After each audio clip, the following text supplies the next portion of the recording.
ओम शांति।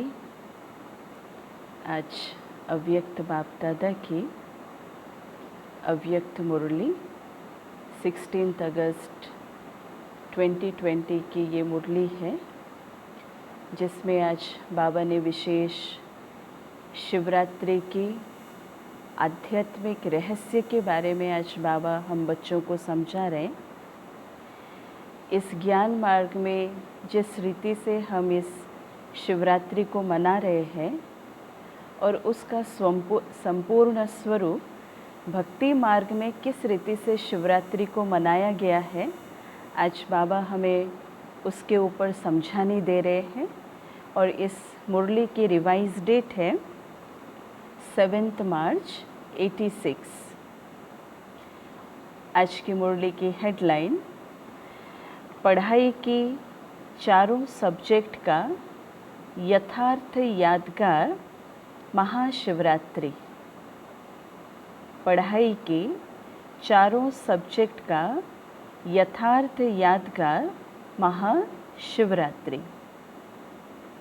तो आज ज्ञानदाता, भाग्य विधाता, सर्व शक्तियों के वरदाता, सर्व खजानों से भरपूर करने वाले भोलानाथ बाप अपने अति स्नेही, सदा सहयोगी, समीप बच्चों से मिलने के लिए आए हैं, है ना। इस अव्यक्त मुरली की विशेषता क्या है, खासियत क्या है कि बाप दादा जब बच्चों से मिलने के लिए आते हैं तो बाबा हम बच्चों के प्रति कुछ स्नेह भरा संबोधन पहले बाबा करते हैं कि बाबा कौन से बच्चों के साथ मिलन मनाने के लिए आए हुए हैं। तो बाप दादा क्या कहते कि यह मिलन ही सदा काल का उत्सव मनाने का यादगार बन जाता है।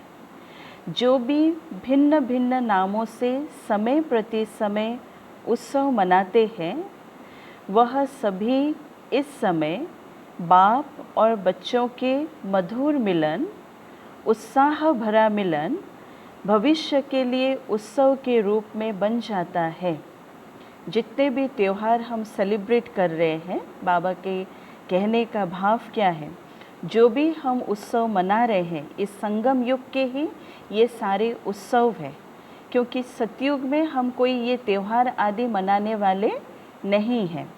तो फिर बाबा क्या कहते हैं, ये जो उत्सव हम मना रहे हैं इसके पीछे कुछ ना कुछ ज्ञान भरी बातें बाबा हमें बता रहे हैं, है ना। और इसलिए बाबा कहते हैं कि फिर ये भविष्य के लिए एक एक उत्सव बन जाता है, उत्सव का रूप ले लेता है। तो फिर बाबा क्या कह रहे हैं कि इस समय आप सर्वश्रेष्ठ बच्चों का हर दिन हर घड़ी सदा खुशी में रहने की घड़ियाँ व समय है। ये जो समय, ये संगम युग का समय, बाबा कहता कैसे जियो, हर दिन बाबा कहते हर घड़ी कैसे रहो, बाबा ने कहा सदा खुश होकर के रहो। तो बाबा कहते तो इस छोटे से संगम युग के अलौकिक जीवन, अलौकिक प्राप्तियाँ, अलौकिक अनुभवों को द्वापर से भक्तों ने भिन्न भिन्न नाम से यादगार बना दिए हैं। क्या कहा बाबा ने, इस छोटे से संगम युग के अलौकिक जीवन, फिर बाबा कहते अलौकिक प्राप्तियाँ, अलौकिक अनुभवों को द्वापर से भक्तों ने भिन्न भिन्न नाम से यादगार बना दिए हैं। एक जन्म के आपके यह जीवन भक्ति के 63 जन्मों के लिए याद का साधन बन जाती है। इस एक जन्म, बाबा कहता ये जो अलौकिक जन्म, बाबा ने कहा यह आगे चलकर के द्वापर युग से लेकर के कलयुग तक 63 जन्मों तक बाबा कहता यह याद के लिए साधन बन जाते हैं। इतनी महान आत्माएं हो, बाबा कह रहे हैं। तो इस समय की सबसे वंडरफुल बात यही देख रहे हो, जो प्रैक्टिकल भी मना रहे हो और निमित्त उस यादगार को भी मना रहे हो। दोनों तरफ से अभी हम ब्राह्मण आत्माएं उस चीज़ को फील कर रहे हैं कि कैसे इस ज्ञान मार्ग की जो भी यह ज्ञान की बातें जो बाबा हमें शिक्षा दे रहा है, कैसे वह भक्ति में जाकर के अपना रूप परिवर्तन करता है। हाँ, तो इस संगम युग पर हम दोनों तरफ से यह बातों को अभी वर्तमान हम फील कर पा रहे हैं। बाबा कहते चैतन्य भी हो और चित्र भी साथ साथ है। तो 5000 वर्ष पहले हर एक ने क्या क्या प्राप्त किया, क्या बने, कैसे बने, यह 5000 वर्ष का पूरा अपना यादगार चित्र और जन्म पत्री बाबा कहते सभी स्पष्ट रूप में जान गए हो, या कोई डाउट है। बाबा कह रहे हैं 5000 वर्ष पहले हर एक ने क्या क्या प्राप्त किया, क्या बने, कैसे बने। हाँ, ये पूरे 5000 वर्ष का बाबा कहता अपना पूरा यादगार ये चित्र और जन्म पत्री सभी स्पष्ट रूप में जान गए हो। बाबा ने अभी पूरा क्लियर बता दिया। जिन देवी देवताओं की भविष्य में जाकर के इतनी पूजा आराधना सभी करते आए, क्यों करते आए या उसके पीछे क्या राज है, कैसे बने, कौन बनाया, बाबा कह रहे ये सारा ज्ञान अभी हमें पता चल गया है। सुन भी रहे हो और बाबा कह रहे हैं कि देख देख हर्षित हो रहे हो कि यह हमारा ही गायन पूजन, हमारे जीवन की कथाएं वर्णन कर रहे हैं। गायन भी हो रहा है, पूजन भी हो रहा है और हमारे जीवन की कथाएं पूरा वर्णन भी कर रहे हैं। तो बाबा कहता है यह अभी हम सुन भी रहे हैं, देख देख करके हर्षित भी रहे हैं और बाबा कहते हैं हम फील भी कर रहे हैं, उसको अनुभव भी हम कर रहे हैं। तो ओरिजिनल आपका चित्र तो बना नहीं सकते हैं, इसलिए भावनापूर्वक जो भी टच हुआ वह चित्र बना दिया है। द्वापर युग से भक्ति मार्ग में बाबा कहते ओरिजिनल आपका चित्र नहीं बना सकते हैं, है ना। सतयुग में देवी देवताएं कैसे थे, क्या थे, हाँ, तो बाबा कहते कौन बनाया, कैसे बने, उसके लिए क्या पुरुषार्थ किया।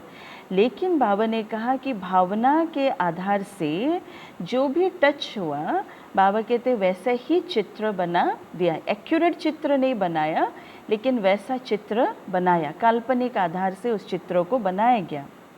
तो प्रैक्टिकल शिव जयंती तो रोज़ मनाते ही हो, क्योंकि संगम युग है ही बाबा कहते अवतरण का युग। श्रेष्ठ कर्तव्य और बाबा ने कहा श्रेष्ठ चरित्र करने का यह युग है। कोई एक दिन हम शिवरात्रि नहीं मनाते, बाबा कह रहे हमारे लिए तो रोज़ का दिन शिवरात्रि का है। रोज़, हर रोज़ हम बाबा से मिलन मनाते हैं। बाबा कह रहे लेकिन बेहद युग के बीच में यह यादगार दिन भी मना रहे हो। बेहद युग के बीच में यह यादगार दिन भी मना रहे। शिवरात्रि का एक दिन बनाया गया है भारतवर्ष में, जिसको पूरे भारतवर्ष की है ना निवासी हैं बहुत धूमधाम से मना रहे हैं। बाबा कहते हैं आप सबका मनाना है कैसे, ये शिवरात्रि हमारा मनाना कैसे है और भक्ति मार्ग में इसको कैसे मनाना है। बाबा क्या कहते हैं कि आप सबका मनाना है मिलन मनाना, आत्मा का परमात्मा के साथ जो मिलन मनाना वो है हमारे लिए शिवरात्रि, सच्ची सच्ची शिवरात्रि। और उन्हों का मनाना है आह्वान करना, आह्वान करना। उन्हों का है पुकारना, तो बाबा कहते आपका है पा लेना। दुनिया वालों का है पुकारना और बाबा कहता हमारा है पा लेना, मिलन मना लेना। अभी वह कहेंगे आओ और आप क्या बोलोगे, भगत जो है वो बोलेंगे कि आओ, और हम क्या बोलेंगे कि आ गए और मिल भी गए, आ गए और हमें मिल भी गए। बाबा कहते यादगार और प्रैक्टिकल में है ना कितना रात दिन का अंतर है। बाबा कह रहे हैं यादगार जो भक्ति मार्ग में किया गया, पालन किया गया, मनाया गया, और बाबा कहते अभी जो हम प्रैक्टिकल में कर रहे हैं आत्मा के साथ उस परमात्मा का जो मिलन हम जो मना रहे हैं, बाबा कहते ये प्रैक्टिकल है और ये दोनों के बीच में कितना अंतर है, किसी को किसी के साथ भी तुलना नहीं कर सकते। वास्तव में यह दिन, ये शिवरात्रि का दिन भोलानाथ बाप का दिन है। और भोलानाथ अर्थात बिना हिसाब के अनगिनत देने वाला, इसलिए उसको भोलानाथ कहा गया है। भोलानाथ इतना भोला है। भोलानाथ अर्थात बाबा कहते बिना हिसाब के अनगिनत देने वाला। वैसे जितना और उतने का हिसाब होता है, ये भी बाबा ने कह दिया। बाबा क्या कहते हैं, वैसे जितना और उतने का हिसाब होता है। जो बाबा कहते हैं ना कि जो करेगा वह पाएगा, वो हिसाब किताब भी है बाबा ने कहा, और उतना ही पाएगा। ऐसे नहीं कि हम कुछ नहीं करेंगे और मिलते समय हमें बाबा भरपूर करते हुए देगा, नहीं, हम जितना करेंगे हमें उतना मिलेगा। ये भी एक हिसाब किताब है। भोलानाथ है लेकिन उसका भी एक हिसाब किताब है। बाबा कह रहे हैं कि यह हिसाब है, लेकिन भोलानाथ क्यों कहते, बाबा पूछ रहे हैं उसको भोलानाथ क्यों कहते, क्योंकि इस समय देने में जितने और उतने का हिसाब नहीं रखता। क्योंकि इस समय देने में जितने और उतने का हिसाब नहीं रखता। बाबा कहता आप एक मुट्ठी भर करो, है ना, और बाबा आपको पदम गुणा माला माल कर देगा, पदम गुणा इन रिटर्न बाबा हमें दे देगा। तो बाबा कह रहे हैं कि उतने का हिसाब नहीं रखता बाबा, एक का पदम गुणा हिसाब है ना, जिसके लिए बाबा देखो साकार मुरलियों में क्या कहा कि अगर कोई आत्मा अपनी भावनाओं से अगर इस यज्ञ के प्रति 1 रुपया लगाता है और कोई साहूकार अपनी भावना से 1 लाख लगाता है, लेकिन दोनों का अगर हिसाब किताब देखा जाए तो दोनों का एक समान होता है। बाबा कह रहे ये हिसाब है, लेकिन भोलानाथ क्यों कहते हैं उससे फिर बाबा कह रहे हैं क्योंकि इस समय देने में जितने और उतने का वो हिसाब नहीं रखता, तो अनगिनत हो गया ना, कहाँ एक और कहाँ पदम। बाबा कहता है 1 का पदम गुणा एडिशन करके बाबा देता है, इसलिए उसे भोलानाथ कहा गया है। वो देखता नहीं, वो ये मैनिपुलेशन नहीं करता है कि हाँ उसने 1 रुपया दिया इस यज्ञ के प्रति स्वाहा किया तो उसको भी मैं इन रिटर्न 1 ही रुपया दूंगा। बाबा वो हिसाब किताब नहीं रखते, बाबा यहाँ भावना का हिसाब किताब रख रहे हैं। बाबा कहते पद भी लास्ट शब्द है, पदम भी लास्ट शब्द है, इसलिए पदम कहते हैं। अनगिनत देने वाले भोले भंडारी का दिन यादगार के रूप में मनाते हैं। तो आपको तो इतना मिला है जो अब तो भरपूर हो ही, लेकिन बाबा कहते हैं कि 21 जन्म और 21 पीढ़ी सदा भरपूर रहेंगे। और साकार मुरलियों में बाबा ने ये भी कह दिया कि 60 जन्मों तक आपको कोई भी प्रकार की दुख नहीं होगा, इतनी सुख सुविधाएं, साधन, संपत्ति सब कुछ भरपूर होगा। लेकिन ये जो 21 जन्म, ये बाबा कहता पूरा मालामाल होकर के हम रहेंगे। तो इतने जन्मों की गारंटी और कोई भी नहीं कर सकता, बाबा कह रहे हैं। बाबा क्या कहते कि बच्चे, इतने जन्मों की गारंटी और कोई भी नहीं कर सकता। 21 जन्म कम है, अभी तो इस एक जन्म का भी कोई ठिकाना नहीं है, कोई गारंटी नहीं है कि हाँ हम इतने समय रहेंगे और इतने समय तक इतनी सारी चीज़ों की सुख सुविधाओं का हम, है ना, वो प्रारब्ध को भोगेंगे। हम कोई गारंटी नहीं कर सकते। और बाबा जब आते हैं तो हमें गारंटी दिलवा रहे हैं। तो बाबा क्या कहते कि कितना भी कोई बड़ा दाता हो, लेकिन अनेक जन्म का भरपूर भंडारा होने की गारंटी कोई भी नहीं कर सकता। अनेक जन्मों तक वो भरपूर होकर के रहे, बाबा कहते उसकी गारंटी कोई भी नहीं दे सकता। तो भोलानाथ हुआ ना शिव बाबा, कितना भोला है शिव बाबा, देखो। बाबा कहते नॉलेजफुल होते भी भोला बनते हैं, इसलिए भोलानाथ उसे कहा जाता है। वो ज्ञान का सागर, लेकिन फिर भी वो भोला है। बाबा कह रहे हैं कि वैसे तो हिसाब करने में एक एक संकल्प का भी हिसाब जान सकते हैं। और एक तरफ से बाबा अटेंशन खिंचवा रहे। बाबा क्या कहते, वैसे तो हिसाब करने में एक एक संकल्प का भी हिसाब वह जान सकते हैं, लेकिन बाबा कहते जानते हुए भी देने में भोलानाथ ही बनता है। लेकिन जानते हुए भी बाबा कहते देने में भोलानाथ ही बनता है। तो आप सभी भोलानाथ बाप के भोलानाथ बच्चे हो ना, बाबा ने कहा। कौन से बच्चे हो और किसके बच्चे हो? भोलानाथ बाप के भोलानाथ बच्चे हो ना। इतनी बेहद की भावना बाबा के अंदर। बाबा कहते एक तरफ भोलानाथ कहते, दूसरे तरफ भरपूर, बाबा कहते भरपूर भंडारी कहते हैं। एक तरफ भोलानाथ भी कहते तो दूसरे तरफ भरपूर भंडारी भी कहते। यादगार भी देखो कितना अच्छा मनाते हैं। मनाने वालों को पता नहीं, लेकिन बाबा कहते बच्चे आप जानते हो। शिवरात्रि भी जो मना रहे हैं भारतवर्ष में, बाबा कहते उनको भी पता नहीं है कि ये क्यों मनाया जा रहा है, लेकिन आप बच्चे जानते हो। जो मुख्य इस संगम युग की पढ़ाई है, जो मुख्य इस संगम युग की पढ़ाई है, जिसकी विशेष 4 सब्जेक्ट हैं बाबा कहते, और वो 4 सब्जेक्ट क्या है? ज्ञान, योग, धारणा और सेवा। तो बाबा कहते हैं कि वह 4 ही सब्जेक्ट यादगार दिवस पर मनाते आते हैं। कैसे मनाते आते वो बाबा समझा रहे हैं। बाबा ने कहा कि पहले भी सुनाया था कि विशेष इस उत्सव के दिन, है ना, दोनों चीज़ों का महत्व रहता है। इस उत्सव के दिन 2 चीज़ों का बहुत भारी महत्व है। उसको बाबा कहते हैं इस उत्सव के दिन बिंदु का और बाबा कहता बूंद का महत्व होता है। बिंदु कौन है? शिव बाबा, ज्योतिर्बिंदु स्वरूप। और बूंद क्या है? ज्ञान का एक एक बूंद का बहुत महत्व है।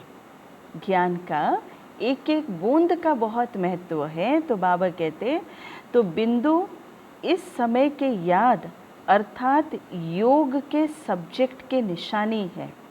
बाबा कहते हैं ना कि बिंदु बन जाओ, बिंदी बन जाओ और बिंदु रूप बाप को याद करो, तो उसकी निशानी है। याद में बिंदु स्थिति में ही स्थित होते हैं ना। जब याद करते हैं, जब योग में बैठते हैं तो क्या करते कि सारी बातों को थोड़े समय के लिए हम किनारे कर देते हैं और अपने आप को ज्योतिर्बिंदु स्वरूप आत्मा समझ करके उस परमात्मा की याद में हम बैठ जाते। तो वो जो स्थिति का यह गायन है। तो बिंदु याद के निशानी और बूंद बाबा कहते ज्ञान के भिन्न भिन्न बूंदे बाबा कह रहे हैं, जो कि रोज़ प्रतिदिन बाबा आकर के वो ज्ञान की भिन्न भिन्न बूंदों से बाबा हमें भरपूर करते जाते हैं।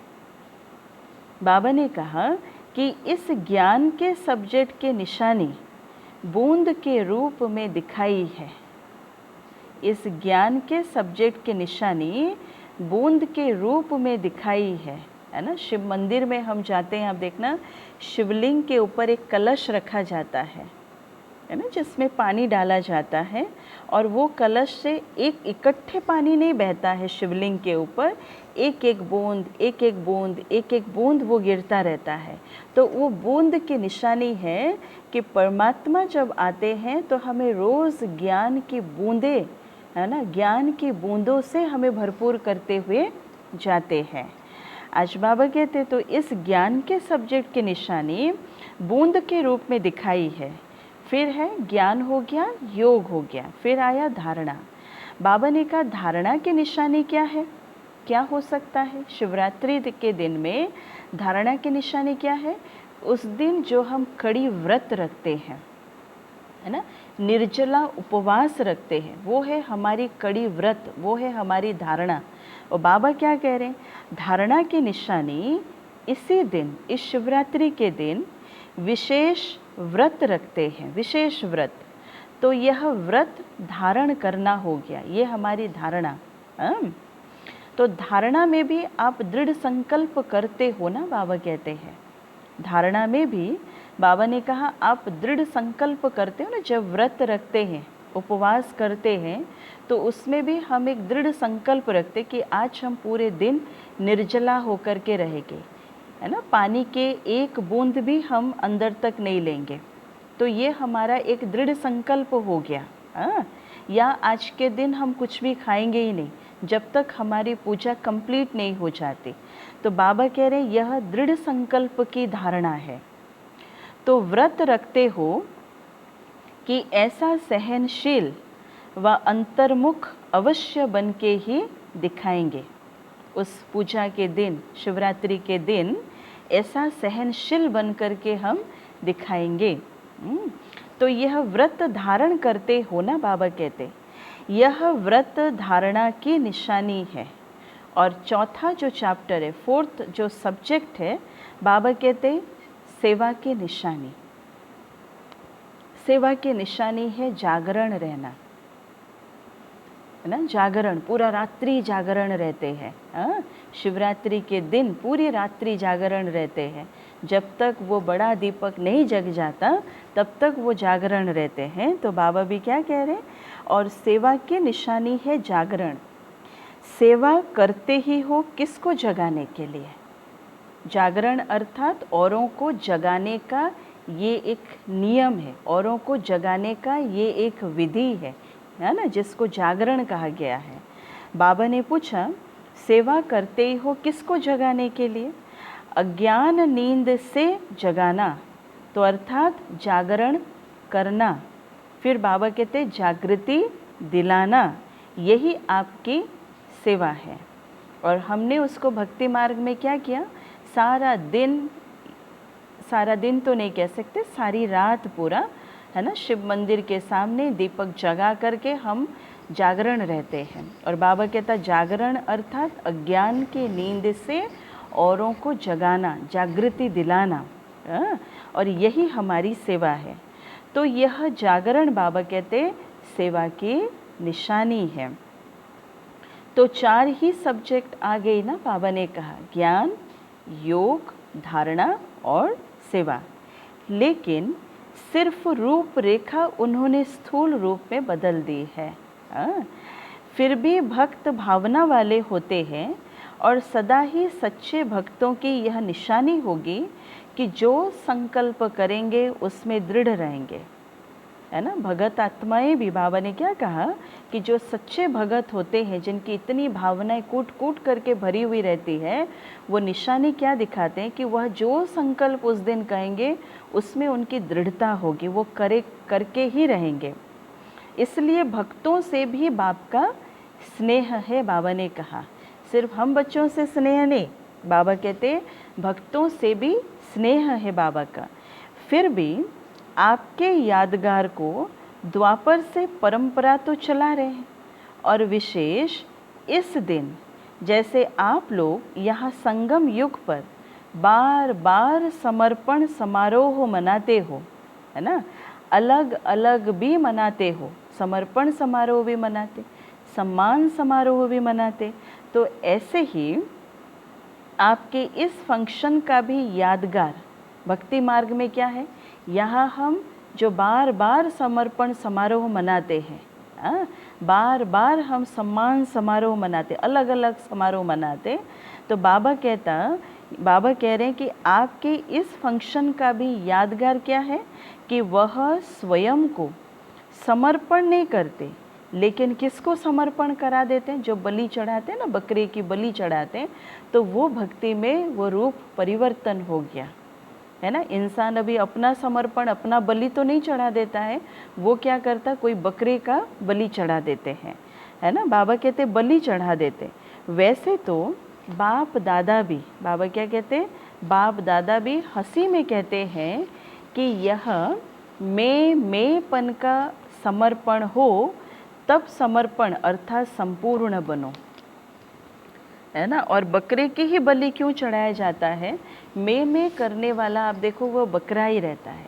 और बाबा कह रहे हैं कि अभी हम आत्माओं के अंदर में भी इस पूरे 63 जन्मों के ये मैं कहने का ये पुराना स्वभाव, पुराने संस्कार भरे हुए हैं। अब बाबा कह रहे हैं कि जब हमें ज्ञान मिलता है तो फिर इस मैंपन का हमें समर्पण करना है, इसका बलि चढ़ाना है, तभी हम संपूर्ण बन सकेंगे।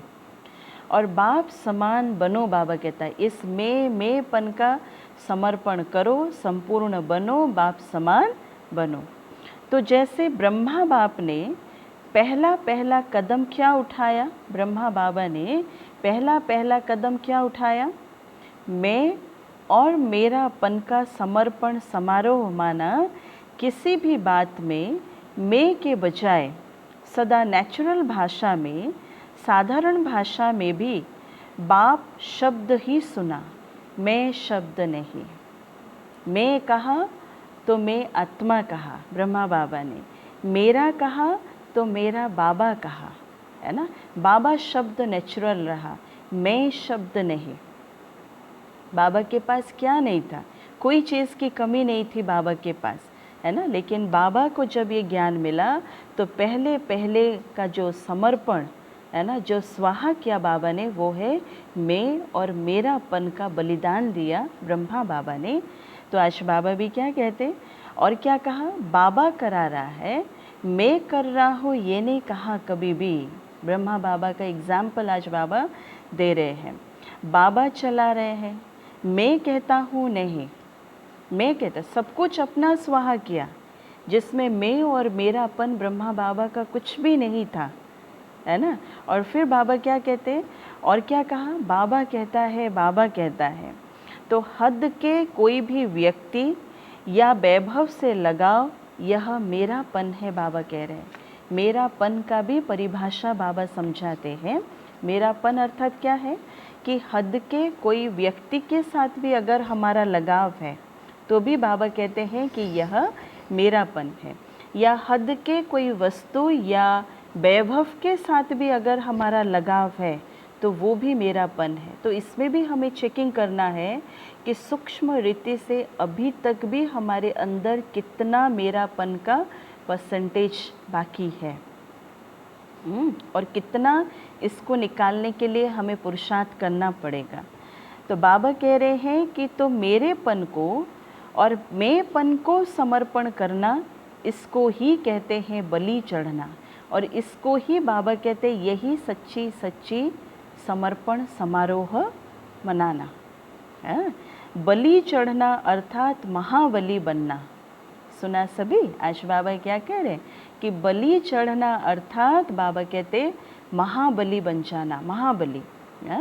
तो यह समर्पण होने की निशानी है। जैसे बाबा पिछले दिनों की अव्यक्त मुरली में बाबा ने क्या कहा था कि गोल्डन जुबली मनाई, भी बाबा ने कहा था गोल्डन जुबली मनाना अर्थात अपना वो त्याग और अपना वो तपस्या रूप सबको दिखाई दे, सच्ची सच्ची वो समर्पण का भाव स्वभाव वो दिखाई दे, तब पता चले कि हाँ हमने गोल्डन जुबली सही रीति से हमने मनाया। तो बाप दादा भक्तों को एक बात की आफरीन देते हैं। कौन सी बात की आफरीन देते हैं भक्तों को? बाबा आज कहते किसी भी रूप से भारत में व हर देश में उत्साह की लहर फैलाने के लिए उत्सव बनाए तो अच्छे हैं ना। उत्साह की लहर फैलाने के लिए अनेक सारे उत्सव है ना बनाए गए ना। कल आप देखो 15 अगस्त की कितना सुंदर सा दिन गया जो भारतवर्ष पूरा मनाया अलग अलग रीति से। हाँ, ऐसे ही अनेक उत्सव हम मनाते सारे साल भर। अगर देखेंगे उत्सव की लहर को फैलाने के लिए बनाए गए, चाहे 2 दिन के लिए हो या चाहे 1 दिन के लिए हो, लेकिन उत्साह की लहर तो फैल जाती है ना। उत्साह की लहर तो फैल जाती है। जैसे दशहरा का वो 3-4 दिन की वो उमंग उत्साह का वो खुशी की लहर कैसा रहता है, दीपावली की वो लहर कैसी रहती है, चाहे कोई भी त्योहार हो। अब बाबा भी क्या कहते हैं, इसलिए ये उत्सव कहते हैं। फिर भी बाबा ने कहा कि अल्पकाल के लिए विशेष रूप से बाप की तरफ मेजॉरिटी का अटेंशन तो जाता है ना अल्पकाल के लिए। हाँ, तो इस विशेष दिन पर क्या विशेष करेंगे बाबा पूछ रहे हैं। आज का दिन बाबा कहता महाशिवरात्रि, तो इस महाशिवरात्रि के विशेष दिन पर बाबा कह रहे हैं ऐसा क्या विशेष करेंगे। जैसे भक्ति में कोई सदा काल के लिए व्रत लेता है, सदा काल के लिए व्रत लेता है भक्ति में, और कोई में हिम्मत नहीं होती है तो 1 मास के लिए या 1 दिन के लिए या थोड़े समय के लिए लेते हैं व्रत। किसी के अंदर अगर इतनी मेहनत होती, मतलब वो हिम्मत होती है, तो वो मेहनत करके भी रहते। बाबा कहता कोई तो पूरा अपनी जीवन काल के लिए सदा काल के लिए व्रत रख लेते। बाबा कहते हैं कोई के अंदर हिम्मत नहीं होती है तो फिर कोई 1 मास के लिए, तो बाबा कहते कोई फिर 1 दिन के लिए, या तो फिर बाबा कहते कोई थोड़े समय के लिए भी लेते हैं। फिर बाबा कहते कोई तो फिर यह व्रत भी छोड़ देते हैं, अगर उतनी हिम्मत नहीं रहती है ना, तो फिर छोड़ भी देते हैं। बाबा ने कहा आप तो ऐसे नहीं करते हो ना, और हमारा ये जो व्रत है बाबा कहता कोई 1 दिन का नहीं, कोई 1 महीने का नहीं, या कोई 1 साल का नहीं। बाबा ने कहा ये ब्राह्मण जीवन जब तक है हमारा व्रत अर्थात हमारी धारणाएं भी तब तक है। मधुबन में तो धरनी पर पाँव नहीं है, और फिर जब विदेश में जाएंगे तो धरनी पर आएंगे या ऊपर ही रहेंगे, बाबा ने पूछा है ना। मधुबन एक ऐसी धरनी है, इतनी शक्तिशाली धरनी है कि इस धरनी पर जब हम पाँव रखते हैं तो हमारे अंदर हमारे संकल्पों में भी परिवर्तन होता है। संकल्प तो रोज़ चलते, लेकिन वो संकल्प फिर दृढ़ता में परिवर्तन हो जाता। हाँ, और अनेक प्रकार की प्रतिज्ञाएं फिर हम बाबा से करना शुरू करते। तो बाबा कहता है फिर जब विदेश में जाएंगे या अपने अपने स्थानों पर जब हम जाएंगे तो धरनी पर आएंगे या ऊपर ही रहेंगे, बाबा ने पूछा। हाँ, सदा ऊपर से नीचे आकर कर्म करेंगे या नीचे रहकर कर्म करेंगे, बाबा कह रहे हैं। सदा ऊपर से नीचे आकर के कर्म करेंगे या नीचे रह कर के कर्म करेंगे। अब ये जो 2 चीज़ें बाबा ने कहा, ये 2 चीज़ों में से कौन सा सही है? सदा ऊपर रह कर के कर्म करना ठीक है, सदा ऊपर से नीचे आकर के कर्म करना सही है, या सदा नीचे रह कर के कर्म करेंगे तो ठीक है? ये भी सोचने वाली चीज़ है। अब बाबा कहते हैं देखो, ऊपर रहना अर्थात बाबा कह रहे हैं कि ऊपर की स्थिति में रहना। ऊपर रहना अर्थात बाबा कह रहे हैं कि ऊपर की स्थिति में रहना।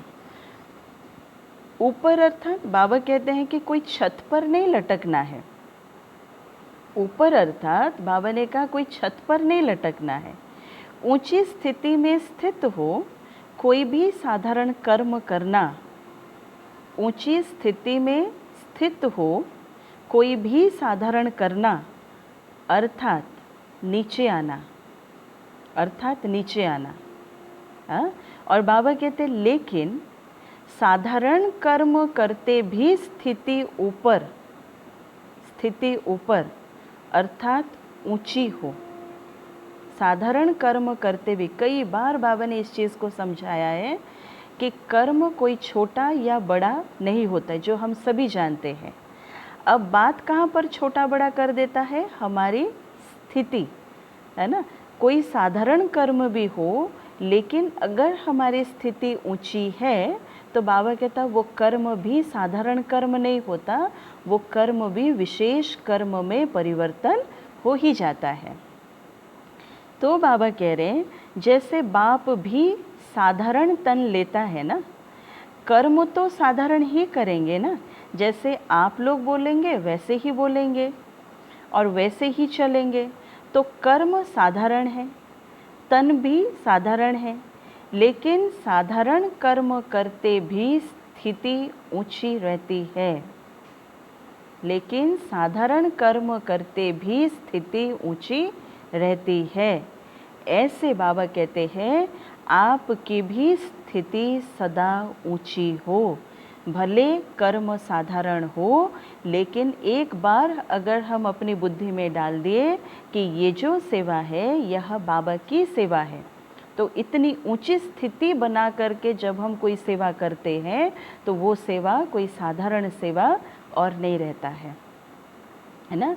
आप देखो, इसलिए भक्ति मार्ग में भी देवी देवताओं की जब पूजा करते आए हैं तो उनकी एक एक कर्म की पूजा किया गया है ना। उनका एक एक कर्म, जैसे उनको नहलाना, देवी देवताओं को पूजा त्योहारों में आदि में कितनी विधि पूर्वक किया गया है ना। उनको नहलाना और विधि पूर्वक नहलाना, उनका ड्रेस चेंज करना, उनके लिए हर पहर का भोग बना करके खिलाना, सारी चीज़ें, छोटी छोटी चीज़ों को भी भक्ति मार्ग में कितनी विधि पूर्वक किया गया। और इसकी निशानी क्या है कि इस ज्ञान मार्ग में जब हम अपनी स्थिति को इतना ऊंच रख करके कोई कर्म करते हैं तो वो विशेष कर्म में परिवर्तन हो जाता है।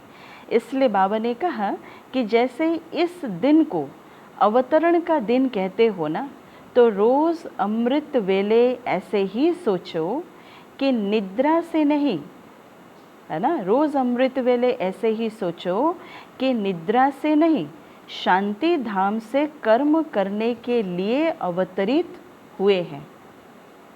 शांति धाम से अवतरित होने के लिए, है ना, शांति धाम से कर्म करने के लिए हम बच्चे अवतरित हुए हैं। इसलिए जब अमृत वेले उठो, ये कहा गया है कि तुरंत अपने पाँव धरती पर नहीं रखना चाहिए, पहले एक संकल्प हमें लाना चाहिए। जैसे हम उठते आँख खोलते पहले हम बाबा को गुड मॉर्निंग करते, तो और एक संकल्प क्या लाना पड़ता है कि मैं आत्मा वर्तमान शांति धाम से अवतरित हुई हूँ, इसलिए तुरंत धरती पर पाँव नहीं रखा जाता, है ना। बाबा ने कहा, और रात को बाबा कहते कर्म करके शांति धाम में चले जाओ। कितनी सुंदर सी विधि बाबा ने बताया कि उठो तो कैसे उठो, और रात को सोने के लिए जाओ तो कैसे जाओ।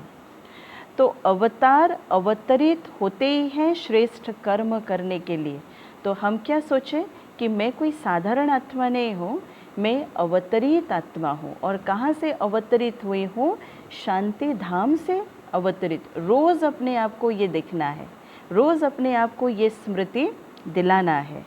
बाबा ने कहा उनको जन्म नहीं कहते हैं, उनको अवतरण कहते हैं, है ना। लोग कह देते हैं परमात्मा ने इतने सारे अवतार लिए हैं, अलग अलग रूप धारण किए हैं, लेकिन बाबा कहता नहीं, परमात्मा भी अवतरित होते हैं, ना कि अवतार लेते हैं। ऊपर की स्थिति से नीचे आते हैं, यह है अवतरण। बाबा कहते हैं अवतरण अर्थात ऊपर की स्थिति से नीचे आते हैं। शांति धाम में हमारी स्थिति कैसे होगी? शांति धाम में हमारी स्थिति कोई गोलमाल वाली स्थिति नहीं होगी, हमारी स्थिति भी बहुत शांत और बहुत शक्तिशाली होगी। बाबा ने कहा ये है अवतरण। तो ऐसी स्थिति में रहकर कर्म करने से साधारण कर्म भी बाबा ने कहा कि अलौकिक कर्म में बदल जाते हैं। जैसे दूसरे लोग भी भोजन खाते और आप कहते हो ब्रह्मा भोजन खाते हैं, वो कहेंगे हम सिर्फ भोजन खाते, खाना खा रहे हैं। हम क्या कहते हैं? हम ब्रह्मा भोजन खाते हैं। कितना अंतर है, सोचो, फ़र्क हो गया है ना। बाबा कह रहे हैं चलते हो लेकिन आप फरिश्ते की चाल चलते, डबल लाइट स्थिति में चलते, तो अलौकिक चाल और अलौकिक कर्म हो गया ना। बाबा कह रहे तो सिर्फ आज का दिन अवतरण का दिन नहीं, लेकिन संगम युग ही अवतरण दिवस है। बाबा कह रहे हैं लेकिन ये संगम युग ही बाबा कहते हैं अवतरण दिवस है। तो आज के दिन आप लोग बाप दादा को मुबारक देते हो, लेकिन बाप दादा कहते हैं पहले आप, ये बाबा के अंदर एक बहुत बड़ी निर्माणता का गुण है, कूट कूट के बाबा के अंदर भरा हुआ है। बाबा को कुछ भी बोलो तो पहले बाबा बच्चों के प्रति बाबा क्या कहते? पहले आप। बाबा ने कहा अगर बच्चे नहीं होते तो बाप कौन कहता? देखो बाबा क्या कह रहे हैं, अगर बच्चे नहीं होते तो बाप कौन कहता? और हम बच्चे भी क्या कहते? अगर बाबा नहीं होता तो फिर हमारा क्या होता? बाबा नहीं होता तो हमारा क्या होता? हाँ, बच्चे ही बाप को कहते हैं, इसलिए पहले बच्चों को मुबारक, इसलिए बच्चों को बाबा शिवरात्रि की मुबारक दे रहे हैं। हाँ, आप सब बर्थडे का गीत गाते हो ना, कौन सा गीत? आज बाबा कहते हैं हैप्पी बर्थडे टू यू, ये गीत गाते हो ना, बाबा कह रहे हैं। तो बाप दादा भी हम बच्चों को क्या कहते हैं कि happy birthday to you. Birthday की मुबारक तो बच्चों ने बाप को दी, बाप ने बच्चों को दिया, और मुबारक से ही पल रहे हो। बाबा ने कहा हमारी पालना भी बाबा क्या कहते, इस मुबारक से ही हम बच्चे पल रहे हैं। आप सबकी पालना ही क्या है? बाबा पूछ रहे हैं कि आप सबकी पालना ही क्या है? बाप की, परिवार की बधाइयों से ही पल रहे हो ना। इस संगम युग में, इस ब्राह्मण जीवन में हमारी पालना कैसा है? बाबा ने एक सुंदर परिवार में, पहले तो बाबा ने हम बच्चों को जोड़ा, एक ईश्वरीय परिवार में जोड़ा बाबा ने। और बाबा कहता फिर बाप की तरफ से और इस परिवार की तरफ से जो हम बधाइयाँ ले रहे हैं, बाबा कहते यही हमारी पालना हो रही है। तो बधाइयों से ही नाचते गाते पलते उड़ते जा रहे हो, यह पालना भी वंडरफुल है। एक दो को हर घड़ी क्या देते हो? बाबा पूछ रहे हैं एक दो को हर घड़ी क्या देते हो? बाबा कहते बधाइयाँ है, और यही पालना की विधि है। जैसे कोई हमें कहते हैं ना, भाई बहनें जब हमें कहते हैं कि दीदी आज हमारा योग बहुत अच्छा लगा, तो हम तुरंत उनको क्या कहते हैं? बहुत बहुत बधाई हो, बहुत अच्छा। तो एक तरफ से दिल के अंदर से है ना, वो जो भावना उनके प्रति निकली, बाबा कहता वही पालना है। इस ईश्वरीय परिवार में हम इस रीति से हम सभी बच्चे पल रहे हैं। बाबा फिर कह रहे हैं कि कोई कैसा भी है वह तो बाप दादा भी जानते हैं, आप भी जानते हो कि नंबरवार तो होंगे ही, सभी एक समान नहीं होंगे। अगर नंबरवार नहीं बनते फिर तो सतयुग में कम से कम 1.5 लाख, है ना, बाबा कहते 1.5 लाख तख्त बनाने पड़े, इसलिए नंबरवार तो होने ही है, बाबा ने कहा। जबकि राजकुमार और राजकुमारियों की संख्या तो बहुत कम होगी। और बाबा कहते अगर एक समान सभी बन जाए तो फिर बाबा को फिर कैसा, बाबा के ऊपर भी एक हेडेक आ जाए। बाबा कह रहे हैं तो नंबरवार होना है, लेकिन कभी कोई को अगर आप समझते हैं कि यह रॉन्ग है, बाबा ने क्या कहा, तो नंबरवार होना है, लेकिन कभी कोई को अगर आप समझते हैं कि यह रॉन्ग है, गलत है, यह अच्छा काम नहीं कर रहा है, तो रॉन्ग को राइट करने की विधि, रॉन्ग को राइट करने की विधि या यथार्थ कर्म नहीं करने वाले को फिर यथार्थ कर्म सिखाने की विधि, बाबा कहते कभी भी उसको सीधा नहीं कहो कि तुम तो रॉन्ग हो, तुम तो गलत हो, है ना, तुम तो गलत हो। बाबा कहते यह कहने से वो कभी नहीं बदलेगा। अगर औरों को परिवर्तन करना चाहते हैं तो ये जो बाबा कह रहा है ना, डायरेक्ट किसी को नहीं बोलो कि आप तो है ना, गलत हो, आप तो कर ही नहीं पा रहे हो, आपको तो कुछ भी नहीं आता है। बाबा ने कहा कि जैसे आग बुझाने के लिए आग नहीं जलाई जाती है, बाबा ने कहा आग बुझाने के लिए आग नहीं जलाई जाती है, उसको ठंडा पानी डाला जाता है, आग के ऊपर ठंडा पानी डाला जाता है। इसलिए कभी भी उसको पहले ही कहा कि तुम रॉन्ग हो, तुम रॉन्ग हो, तो वह और ही बाबा के तो दिल शिकस्त हो जाएगा। देखते हैं ना, अगर कोई गलत कर रहा है ना, और तुरंत उसको हम बोलना शुरू कर देते हैं, तो फिर वो कभी सुधरेंगे ही नहीं, कभी नहीं सुधरेंगे, चाहे हम कितना भी उनके पीछे है ना माथा भी मार ले, लेकिन वो कभी नहीं सुधरेंगे और भी दिल शिकस्त हो जाएंगे। बाबा कहते पहले उसको अच्छा अच्छा कह कर के थमाओ तो सही। बाबा ने कहा पहले उस आत्मा की महिमा करो, है ना, कि आप बहुत अच्छी सेवा कर रहे हो, आप बहुत अच्छा हो, आपका योग बहुत अच्छा है, आप बहुत अच्छी तरह से मुरली सुनते हो, आपकी धारणा बहुत अच्छी है ना। फिर वो जो गलत किया हुआ है, पहले वो आत्मा को सोमान से भरपूर कर दो। फिर जो वो गलत कर रहा है या हो भी रहा है उससे कोई गलत, तो फिर अगर उसको समझाओ तो वो आत्मा कभी दिल शिकस्त नहीं होगा, क्योंकि हर आत्मा का खुद का अपना एक सेल्फ रेस्पेक्ट है, ठीक है ना। आत्मा को सोमान पसंद है, आत्मा को अपमान कभी पसंद नहीं आएगा, इसलिए पहले उसको सेल्फ रेस्पेक्ट से भरपूर कर दो, है ना, सोमान से उसको भरपूर कर दो। तो बाबा भी क्या कह रहे हैं कि पहले उसको अच्छा अच्छा कह कर के थमाओ तो सही, पहले पानी तो डालो, फिर उसको सुनाओ कि आग क्यों लगी, आग क्यों लगी, गलती कहाँ पर हुई, क्यों हुआ ये गलती। पहले ये नहीं कहो कि तुम ऐसे हो, तुमने ये किया, हाँ, पहले ठंडा पानी डालो। बाबा कह रहे आग के ऊपर ठंडा पानी डालो, है ना। ये बाबा की बहुत अच्छी शिक्षा है इस यज्ञ के अंदर। दादियों को भी देखते थे, कोई अगर किसी आत्मा से अगर कोई कितनी बड़ी गलती भी हो गया हो या यज्ञ का कोई बहुत बड़ा नुकसान भी हो गया हो, तो कभी दादियों ने उस रीति से कभी रिएक्ट नहीं किया, भाई बहनों के प्रति कभी रिएक्ट नहीं किया, पहले सोमान से भरपूर किया, उनकी महिमा किया, फिर उनको समझाया। बाबा कहते पीछे वो भी महसूस करेगा कि हाँ, आग लगने का कारण क्या है और आग बुझाने का साधन क्या है ना।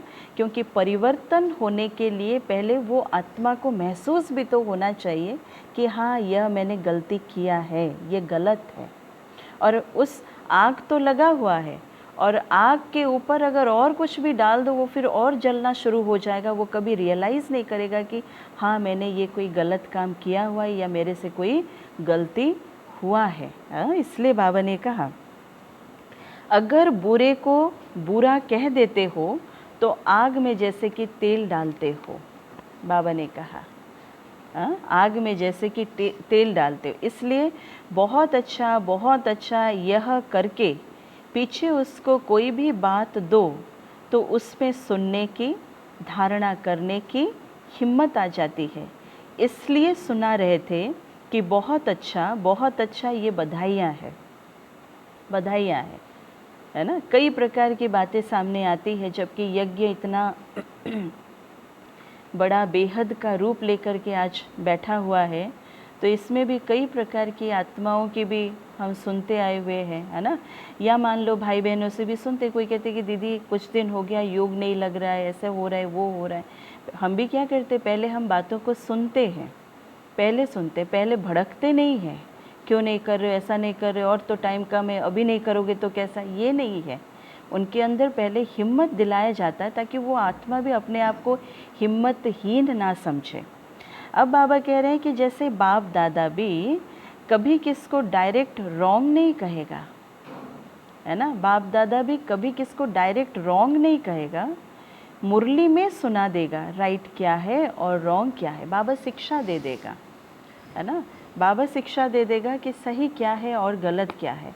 और उसमें भी अगर मान लीजिए कोई गलत किया हुआ है तो मुरली सुनते समय वो भी हमें एहसास होता है कि हाँ, ये चीज़ गलत है और इसके ऊपर हमें अटेंशन देना है। लेकिन अगर कोई सीधा आकर पूछेगा भी कि मैं रॉन्ग हूँ, तो कहेगा नहीं, तुम तो बहुत राइट हो, क्योंकि उसमें उस समय हिम्मत नहीं होती है। है ना, वो सुनने की भी क्षमता नहीं होती है, समाने की भी क्षमता नहीं होती है। इसलिए बाबा ने कहा जैसे पेशेंट जा भी रहा होता है, आखिरी सांस होता है, जा भी रहा होता है अर्थात आखिरी सांस होता है, तो भी डॉक्टर से अगर पूछेगा कि मैं जा रहा हूँ, तो कभी नहीं कहेगा हाँ जा रहे हो, क्योंकि उस टाइम हिम्मत नहीं होती।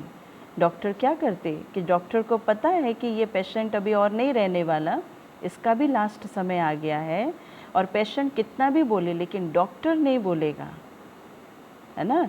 बाबा कहते किसके दिल कमज़ोर हो और आप अगर उसको ऐसी बात कह दो, वह तो हार्ट फेल हो ही जाएगा, अर्थात पुरुषार्थ में परिवर्तन करने की शक्ति नहीं आएगी। और भी जो आत्मा ने कहा उस आत्मा के प्रति भी उसकी विचारधाराएं परिवर्तन हो जाएगी। जब भी उस आत्मा को देखेंगे तो उस विचारों के आधार से वो देखेंगे कि ये आत्मा मुझे इस रीति से ये बात को कहा था। इसलिए बाबा ने कहा तो संगम योग है ही बधाइयों से वृद्धि को पाने का युग है, बधाइयों से वृद्धि को पाने का युग है। यह बधाइयाँ ही श्रेष्ठ पालना है। इसलिए आपके इस बधाइयों की पालना का यादगार जब भी कोई देवी देवता का दिन, है ना, बाबा कहते इसलिए आपके इस बधाइयों की पालना का यादगार जब भी कोई देवी देवता का दिन मनाते हैं तो उसको बड़ा दिन कह देते हैं ना। दीपमाला होगी, शिवरात्रि होगी तो कहेंगे आज बड़ा दिन है, बड़ा दिन है। जो भी उत्सव होंगे उसको बड़ा दिन कहेंगे, क्योंकि आपकी बड़ी दिल है तो उन्होंने बड़ा दिन कह दिया है। बाबा कहते तो एक दो को बधाइयाँ देना यह बड़ी दिल है, समझा। ऐसे नहीं कि रॉन्ग को रॉन्ग समझाएंगे नहीं, बाबा ये भी नहीं कहते, लेकिन बाबा ने कहा थोड़ा धैर्य रखो, इशारा तो देना पड़ेगा लेकिन टाइम तो देखो ना। बाबा ने कहा उसकी स्थिति को भी देखो, धरनी को भी देखो कि ये इस आत्मा को अभी अगर मैं बोलूँ कुछ ऐसा तो क्या ये आत्मा सहन कर पाएगी, है ना। और हर आत्मा के अंदर की शक्तियाँ अलग अलग है, अलग अलग है। कोई आत्मा के अंदर सहन शक्ति की परसेंटेज बहुत होती है तो कोई आत्मा के अंदर, है ना, परसेंटेज कम होती है। तो हर एक को देख करके फिर समझाने के लिए बाबा ने कहा है। तो बाबा भी क्या कहते हैं, देखो कि इशारा तो देना पड़ेगा लेकिन टाइम तो देखो ना। बाबा ने कहा वह मर रहा है और उसको कहो मर जाओ मर जाओ तो फिर कैसा होगा। बाबा कहते हैं तो टाइम देखो, उसकी हिम्मत को देखो। बहुत अच्छा कहने से फिर हिम्मत आ जाती है, लेकिन दिल से कहो, ऐसे नहीं कि बाहर से कहो तो वह समझे कि, है ना, मेरे को ऐसे ही कह रहे हैं। कहो लेकिन अंदर में वो शुभ भावना भी होना चाहिए। कई बार हमारे से बहुत बड़ी बड़ी गलतियां भी होता है जो हम उसको फील नहीं कर पाते हैं सही रीति से, सामने वाले व्यक्ति को ना पहचानने के कारण, है ना, फिर उस व्यक्ति को फिर अनेक चीज़ों से फिर हम कहना शुरू कर देते हैं। तो ये भी एक प्रकार का फिर उल्टा बोझा हमारे ऊपर आना शुरू हो जाता है ना। तो बाबा ने भी ये चीज़ को कहा कि किसके सामने बोलो तो किस रीति से बोलो, और जब भी बोलो तो बाबा कहता पहले अपने अंदर उतनी मात्रा से शुभ भावना रखते हुए बाबा कह रहे हैं बोलो। ऐसे नहीं कि उस आत्मा को बोला और उसके प्रति फिर घृणा की भी भावना रखी, ये कोई बड़ी काम हमने नहीं किया, ये फिर हमारे खाते से माइनस होता जाएगा। हाँ, अब बाबा भी देखो क्या कह रहे हैं कि यह भावना की बात है। बोलते समय भी, सामने वाले को सुनाते समय भी हमारे भाव और हमारी भावना, अर्थात हमारे इंटेंशन और हमारी इमोशन, ये दोनों भी बैलेंस होना चाहिए।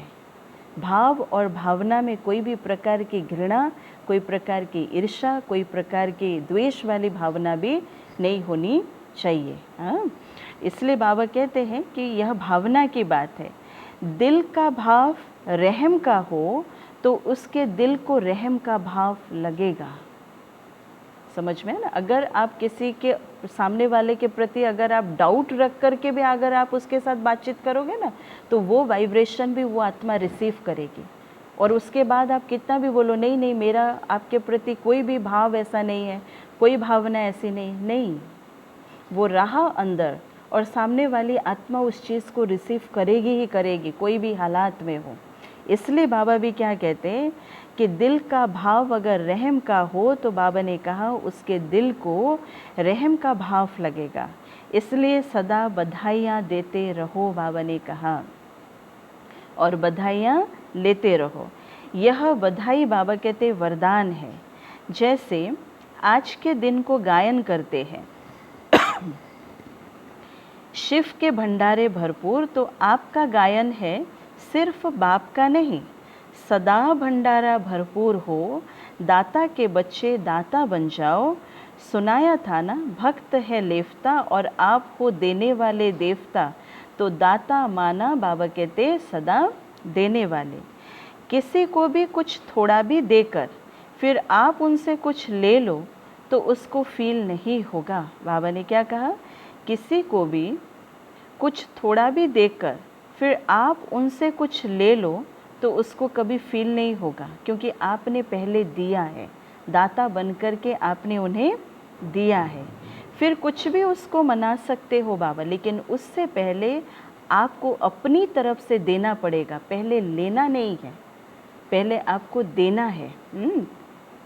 लेकिन पहले उसको दो, बाबा ने कहा हिम्मत दो। क्या दो बाबा कहते, हिम्मत दो, उमंग दिलाओ, खुशी दिलाओ, फिर उससे कुछ भी बात बनाना चाहो तो वह मान सकते हैं।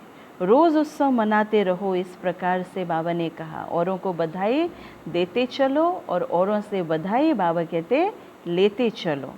तो रोज़ बाप से मिलन मनाना, यही उत्सव बाबा कहते मनाना है। तो रोज़ उत्सव ही है ना, रोज़ हमारे लिए शिवरात्रि है ना, महाशिवरात्रि हम तो रोज़ मना रहे हैं। अच्छा, चारों ओर के बच्चों को संगम युग के हर दिन के अवतरण दिवस की अविनाशी मुबारक हो। सदा बाप समान दाता और वरदाता बन, हर आत्मा को भरपूर करने वाले मास्टर भोलानाथ बच्चों को सदा याद में रहकर हर कर्म को यादगार बनाने वाले बच्चों को सदा स्व उन्नति और सेवा की उन्नति में उमंग उत्साह से आगे बढ़ने वाले श्रेष्ठ बच्चों को विशेष आज के यादगार दिवस शिव जयंती सो ब्राह्मण जयंती, हीरे तुल्य जयंती, सदा सर्व को सुखी बनाने की, संपन्न बनाने की जयंती की मुबारक और याद प्यार और नमस्ते। हम रूहानी बच्चों की, रूहानी माता पिता बाप दादा को याद प्यार, गुड मॉर्निंग और नमस्ते। आज का वरदान बाबा ने कहा, हर शक्ति को ऑर्डर प्रमाण चलाने वाले मास्टर रचयिता भव।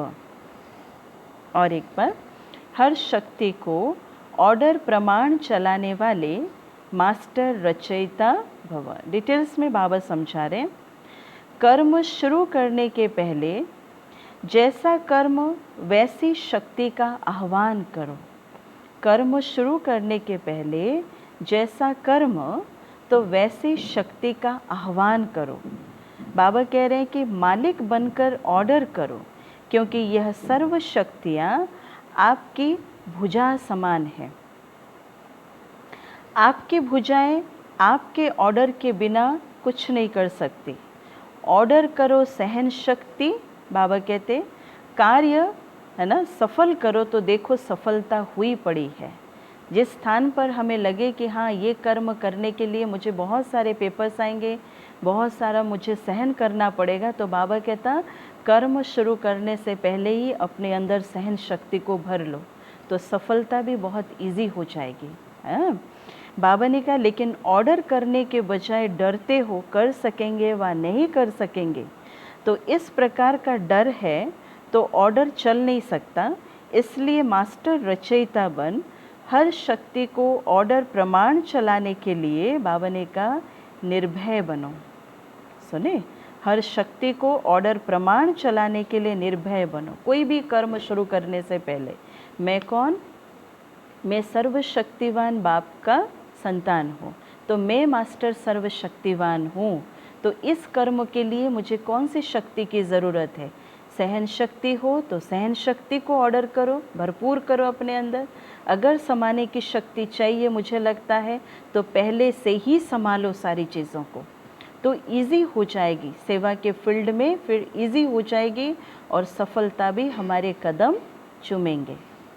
आज का स्लोगन, सहारे दाता बाप को प्रत्यक्ष कर, सहारे दाता बाप को प्रत्यक्ष कर सबको किनारे लगाओ। बाबा कहता है कौन सा किनारा, इस कलयुगी किनारे से दूर करके सतयुगी किनारे तक ले चलो।